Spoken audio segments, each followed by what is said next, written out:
The best and most beautiful things in the world cannot be seen or even touched. They must be felt with the heart. Helen Keller. It's not a disease, it's nothing to avoid, but it's everything to embrace. Just because she's deafblind, she's a normal little kid. We are people, like everyone else. We can do pretty much anything we put our mind to. Like our sighted counterparts. I'm a proud person. I'm a proud deaf person. I'm proud of who I am. I'm learning to not focus on what I can't do anymore, but to focus on what I can do. Deaf, blind, and thriving. Over the next 30 minutes, we're going to share some inspiring and encouraging stories from our local deaf and blind community, while shining a light on some of the issues and challenges that we face. And overcome. First, it's important to clear up some common misconceptions about people like us. My name is Alicia Miller, and I'm the Executive Director with the Deaf and Hard of Hearing Center. We service the deaf and hard of hearing community. We do things like sign language classes, so that goes for the community education aspect. Anybody in the community can come and sign up and take our classes. We also offer free sign language classes for the deaf and hard of hearing community. Every client that we have that is deaf, that goes anywhere, ADA law is required to provide them an interpreter of that business. So for example, if a deaf person needs to get a wellness check, annual physical, the doctor is required by law to provide an interpreter, and that's something that we do. We also, for the hard of hearing side, have amplified phone program, and for anybody who is hard of hearing, they can come in, pick up a free phone. People who are deaf prefer to be called deaf. There's nothing wrong with it. There's actually a culture. They're proud of it, so they use a capital D with that. And if they're hard of hearing, then they're hard of hearing. The biggest thing is to not say impaired, hearing impaired. Don't assume that they can read your lips. Use gestures, just common sense. Go slow and be patient. Hi, my name is Brenda, and I'm the teacher of ASL here at DHHC, and I have a deaf daughter. Same. That's one of the big misconceptions of being deaf, that we can read lips and then we can get everything that you say. That's not true. Another thing people don't often realize is that American Sign Language is its own language. There is not one sign language for the entire world. Obviously, learning the entire language, becoming fluent, is not something that everybody can do, but even learning the alphabet would make such a huge difference for the deaf community everywhere. So if you just take 5 minutes to YouTube or Google to learn how to say, how are you, nice to meet you, sign your name, it really would make a huge difference. What I always say, and what I hear a lot of people say, is that deaf people can do anything a hearing person can do except hear. So any questions you have, think about that, and yes, they can do it. American Sign Language, ASL, is the third most commonly used language in the United States. I'm Dottie St. Ammon. I'm the Chief Executive Officer for Lighthouse of Southwest Florida. Lighthouse of Southwest Florida serves Lee, Hendry, and Glades counties here in Southwest Florida, and our mission is to help people of all ages who are experiencing blindness or low vision to achieve their goals for independence. And so it means quality of life for them, it means independence for them, it means sense of purpose, it means being included in the community and not isolated at home.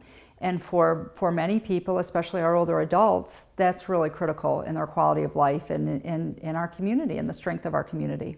We always want to see the person, and I think that's an important lesson in life in general, regardless of what we're talking about. We're people and we want to be treated with dignity and respect, and so we want to see the person first. The most important thing is to not say vision impaired in front of person.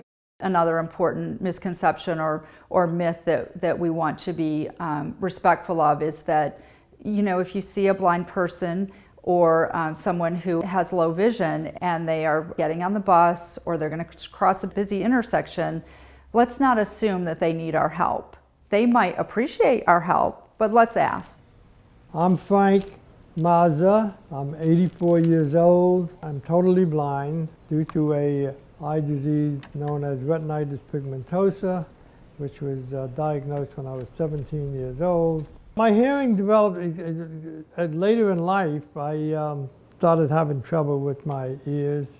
And you know, it wasn't too bad, but until recently, now it's really starting to get bad. It's called Usher's syndrome when you combine both deafness and blindness. My name is Wendy Olson. I work for the Lighthouse of Collier. I am a director of programs. The Lighthouse of Collier is the only agency in Collier County that provides training services for individuals with vision loss. Many times people have never met anybody who is blind or visually impaired. They get kind of caught up in the blindness or the vision loss, and that's all they see. But people with vision loss are just like anybody else. I can take care of myself. I live by myself. I do my own cooking, my own house cleaning, my own everything. Gardening outside. I used to do my own lawn up until about 4 years ago. And people got nervous.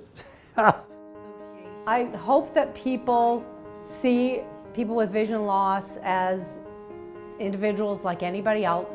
It could be your grandmother, it could be your child, anybody in the community. We're all the same. I want people to realize that I can pretty much take care of myself, and I just want to be an ordinary person. People who are blind are just as likely as anyone else to experience vivid dreams while sleeping. The difference is that their dreams are dominated by sounds, smells, and tastes. My name is Mike, and I'm the Orientation and Mobility Specialist at the Lighthouse of Southwest Florida. Today is White Cane Day. There are white cane awareness walks going on all around the country on this day. Half of you are going to throw blindfolds on, and the other half of you are going to keep an eye on your blindfolded partner to make sure they don't walk in front of a garbage truck. So everybody an opportunity to experience what it's like to navigate when you can't see where the heck you're going. Don't be fooled. Not every person who carries a long white cane is totally, completely blind. In fact, the majority of people probably have some type of vision. How good it is, who knows? You know, how useful it is, who knows? My name is Sarah Matz. I am a second-year occupational therapy student at Florida Gulf Coast University. It was an incredible experience, and it was very humbling because I think as seeing individuals, we don't really understand how difficult it is for the visually impaired, because you don't think of all the environmental aspects like the grass or the curves, and all the sounds are amplified because when you lose one of your senses, everything else kind of amplifies. My name is Shane Wright. I'm a second-year OT student here at WGCU. It just makes you think all the memorization these people with visual deficits have to go through, because if you made one wrong turn, I wouldn't know where I was. Yes! My name is Charles McMillan. I'm a second-year occupational therapy student here at Florida Gulf Coast University. I think the experience definitely gives me some insight to better treat and connect with people, because you can only connect with people through shared experience. My name is Diane D.C. Colburn, and I am the Program Services Supervisor at Lighthouse of Southwest Florida. I think when people have the opportunity to be under blindfold, even for just a short event like this, they get the idea that my life doesn't have to end just because I'm blind. I can still get around. They can do anything they put their minds to, and their limitations are most often what society limits them on. And I would love to see society move forward when they see somebody with a white cane. Instead of assuming that they need all of this help, they know, they see how capable they are, that they see, you know, they can do anything. It gives me an abundance of respect for those individuals that every day have to wake up and navigate their world. Only the blind may legally carry white canes. In all 50 states, the law requires drivers to yield the right-of-way when they see a person with an extended white cane or a guide dog. My name is Carol Murphy. I'm 68. I'm a daughter, a wife, a mom, a retired teacher, and I happen to have retinitis pigmentosa. I tell people it's like taking 2 toilet paper rolls, taping them together, and I've even done that, taped them together, and that's what you're kind of seeing. I want people to think of me as very capable and independent. I want them to not assume that my mental ability has changed. My physical ability has not changed. When I first came to Lighthouse, I took some other classes, and then I found out about the art program. So I came to do art, but that changed. Now I come because it's a feel-good place. I come now because I've made friends. I come now because you walk in the door and you leave all your problems outside. It's therapeutic because I can come in and I can be thankful and I can feel needed by the other people. I feel like I can almost be like a volunteer rather than a volunteer helping me. So we all work together and we just all feel good about it. There is a grieving period that people go through when they are dealing with a disability, the loss of the future, the loss of something you thought you would have. The Lighthouse gives you hope because you come here and you realize there's answers. I don't have to do this myself. Before I was diagnosed, I could say life is good, life is rich. And after being at the Lighthouse for 16 years, I can still say that same thing. To be considered legally blind, an individual must have visual acuity of 2200 or less in the better eye with the best possible correction. This means they must be at 20 feet in order to see what a person with normal vision can see at 200 feet. Are you gonna dance? Are you gonna dance? My name is Jenny VonWass. This is my daughter Hazel. She is deafblind. She actually has Charge syndrome. She has microphthalmia, bilateral coloboma.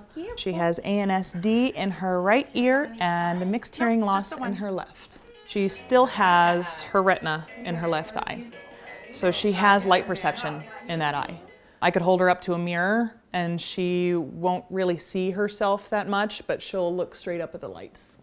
And she can see that, and that's really fascinating to her. When it comes to hearing, if she's not wearing her hearing aid, she might be able to hear us like we're underwater, possibly. When she was born, I didn't really know what to expect. I knew she had the heart issue, so I knew that they were going to whisk her away. I went to go in and see her, and I could tell. When I gave birth to her and they were doing the assessment on the table, I heard someone say, "Is there an eye?"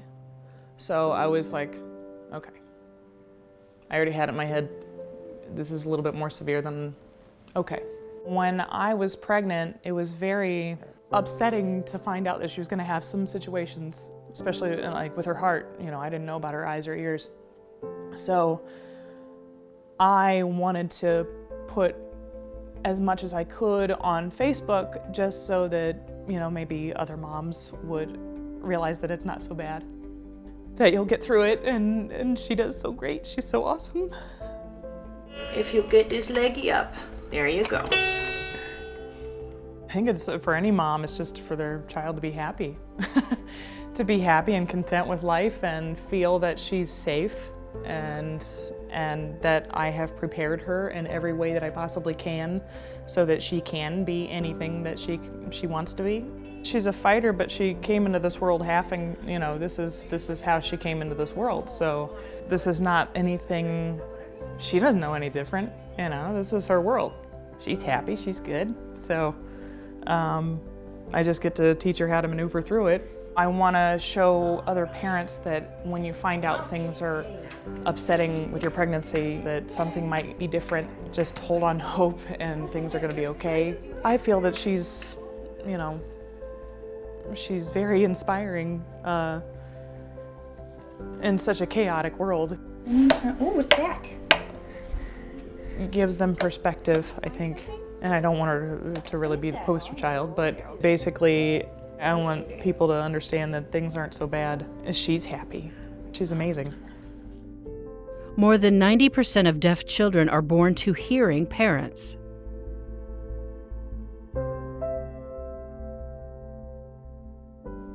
I'm Nikki. I'm 40 years old. I was born with cerebral palsy.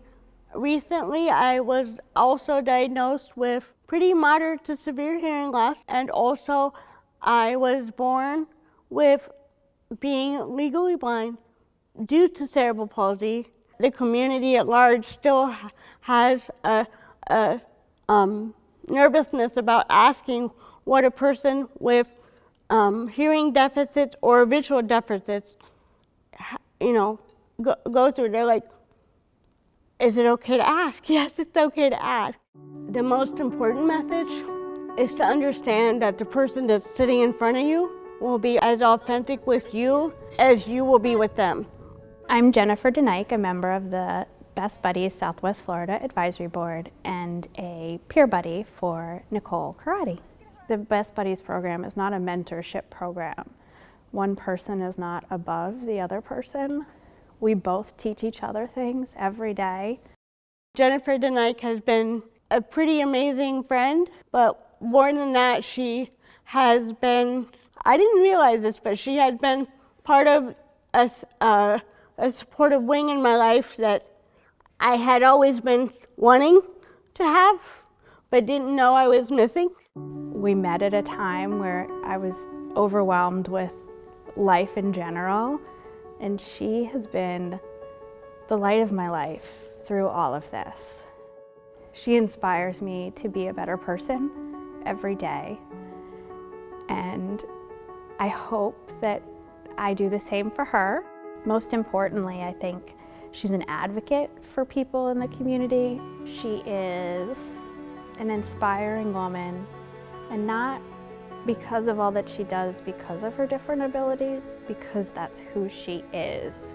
She just knows in her heart that it's the thing she has to do, and she puts her whole heart in it, and that's inspiring. She's a girl with a head on her shoulders, that she may be in a chair, but it doesn't make any difference because nothing is stopping her. I'm Melanie Music, Area Director for Best Buddies here in Southwest Florida. Best Buddies is a 501c3 nonprofit with a mission of providing opportunities for people with intellectual and developmental disabilities. The big thing that we have seen is you never know what someone can do until you give them a chance, to prove it. Just give people a chance. They may not be like you, they may not have grown up like you, they may not be as educated as you, and they may not be able to do what you can do, but I can guarantee you they can do something that will 9 times out of 10 knock your socks off. The social butterfly part of me had to work hard to come out because I had to find ways to realize I had to bring the world to me because I had to adapt. That is one piece of advice that I would tell people, is that no matter what you go through in life, you have to adapt. I would use the quote that Mark Twain uses. I will paraphrase that, and it is, kindness is something that the deaf can hear. Basically, it's saying that just be kind to people who are deaf or who have vision impairment or who are blind, because they can feel when people, non-verbally or even verbally, they can feel people's energy, they can feel people's emotions right away. Men are almost twice as likely as women to have hearing loss among adults aged 20 to 69. Hello, my name is Lisa My Hand. I was born deaf, completely deaf, and I work here at the Deaf and Hard of Hearing Center, and I've been here for 20 years. My role is a deaf mentor. My journey through life has been very hard, especially with English and with the hearing world, being discriminated upon, you're looked down upon. It's very frustrating because my concern for the deaf children or the struggles that they've had being at a hard of hearing in a school or institution, I don't want them to have the same journey as me. We encourage communication with the parents and the children. Teach them how to, understand things so that when they grow up, they know better. Because I didn't have any of that education. I didn't know anything at all. This is the only place we could find and get some help to learn sign language, and we can communicate with our son. We have to see the option we have so we can continue learning and we can support him on this journey. My name is Brenda, and I'm the teacher of ASL here at DHHC. And I have a deaf daughter. I see less anxiety in the children, and I see more bonding between the parents and the children. The children deserve that. Để không can people you know that they're not alone. My name is Amelia, and I was born deaf. I love to read. I love acting. I get sassy. Hi, my name is Rick McLean. Born deaf, so no one even thought that I might be deaf until I went into the school system. I didn't talk. Everybody thought I was lazy, just didn't want to talk. My mother and father decided I would not learn sign language. They put me into an oral school situation, in an oral school environment. So I went to school, and I had speech therapy 3 hours a day, 3 days a week for 13 years. The philosophy was that if you didn't learn English, you would not make it in this society. If you didn't learn to talk, how are you going to function, look for a job, work, relate with people? How? And I went to Washington, D.C., Gallaudet University, the world's only liberal arts college specifically designed for the deaf. Now, there was a problem. I did not recognize myself as a deaf person. I just recognized myself as somebody that couldn't hear. I didn't know who I was. I didn't know what I wanted to do. I knew nothing about myself as a person. So through that whole process, I left Gallaudet for a while. I got married. I became more entrenched in my world as a deaf person here, meeting deaf people here in Fort Myers. And then I felt the call, I felt the burden, I felt the responsibility, I felt the passion, I felt the urge to go back to Gallaudet and finish. God called me, and I became a pastor, working with the deaf community throughout the United States. I can think, I can read, I can sign, I can communicate, I can process information, I can make decisions, I can do everything in this world that you can do, maybe do it better. The only thing I cannot do, I can't hear. So I think the most important thing, what deaf people want, come, be a part of our world. It's a beautiful thing. It's a beautiful language. It's a beautiful culture. And guess what? You always learn something new every day. It never gets old. Estimates vary, but even people who are most skilled with reading lips can only access about 30 to 40% of what is being said. I am Rick Hart. I am the Assistive Technology Instructor at the Lighthouse of Collier. I have been visually impaired since the age of 7. I have a condition called retinitis pigmentosa. The Lighthouse is a place that people can come to and leave their blindness at the door, so to speak. It's the only place I go where I am not the only blind person there. And that's really comforting to a lot of us. If I scan, can you see colors? I don't know. Yes. Which color are you looking for? I'm looking for green, yeah. I teach other people who are visually impaired or blind to use their technology, computers, smartphones, etc. And we also run a couple of support groups. There's not much other than driving and reading text, the printed word. Those are about the only 2 things I cannot do. Cook, clean, email, pay bills, use a computer. Like I said, Uber, Lyft, you name it. Grocery shop, walk to the store, use a cane, use the tools I have. I like to think that I see more with my brain in familiar places. I could get around, I could do whatever I need to do in my home, at work, familiar places, as I said. If you put me in an unfamiliar setting, I will have my cane out and I will slow everything down and start listening as best I can to what's around me. So speak to me, as a person. Ask me questions. And ask. If you're unsure about anything, just ask. Don't grab my shoulder and assume that I want you to pull me across the street. Most people mean well, they truly do. I just think they're unsure of how to handle it. What we say now, especially in the support groups, is if you're going to be blind, now's the time to be blind, because everything is out there to assist us. There's scanning software, there is barcode readers. I can get into a grocery store and pick an item up and scan it with my phone. It'll tell me what it is. McCormick coarse ground black pepper. I can call a volunteer through something similar to FaceTime, and I could point the camera and they'll tell me what's going on around me. And there's dozens of us, hundreds of us here in Collier County alone that are living with some type of vision loss, and it's okay. So it's just the understanding that we're people like anyone else. If we're having a bad day, we're having a bad day because we're human, not because we're blind or visually impaired. Optimism is the faith that leads to achievement. Nothing can be done without hope and confidence. Helen Keller.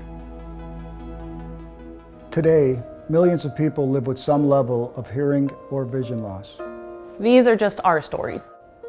We ask that you would focus on the things we can do. And not on things we can't. Thank you for learning about our lives and listening to our stories.